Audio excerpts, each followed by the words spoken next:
Il n'y a pas de limite d'âge pour donner ses organes. Les plus de 65 ans représentent aujourd'hui 40% des donneurs.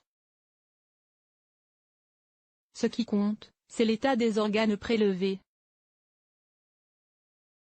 En prévision de la Journée nationale de réflexion sur le don d'organes et la greffe qui se tiendra le 22 juin 2019, l'Agence de la biomédecine, ABMM, rappelle aux seniors qu'ils sont concernés eux aussi. Un seul donneur peut sauver 3 vies en moyenne et qu'importe son âge, rappelle les ABMM dans un communiqué du 1er avril. En 2018, les plus de 65 ans ont représenté près de 40% des donneurs.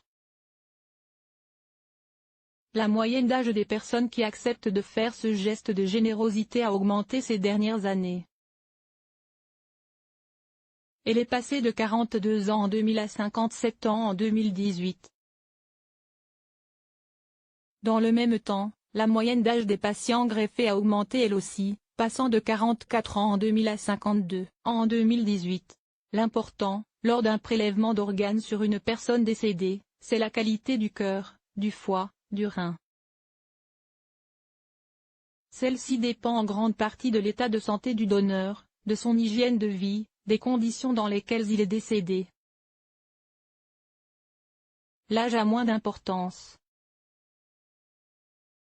Certes, des personnes âgées de plus de 60 ans peuvent rarement donner leur cœur, mais les reins ou le foie peuvent être prélevés chez des personnes beaucoup plus âgées, souligne les ABMM. Pour vérifier l'état de cet organe, l'équipe médicale chargée du prélèvement effectue des analyses en laboratoire et des examens d'imagerie.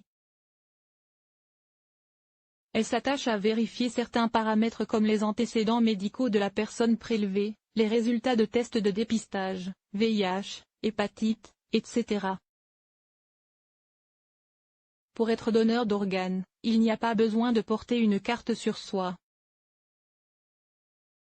Depuis 1976, la loi considère que nous sommes tous des donneurs potentiels. Mais chacun a le droit de refuser. Pour cela, il suffit de s'inscrire sur le registre national des refus.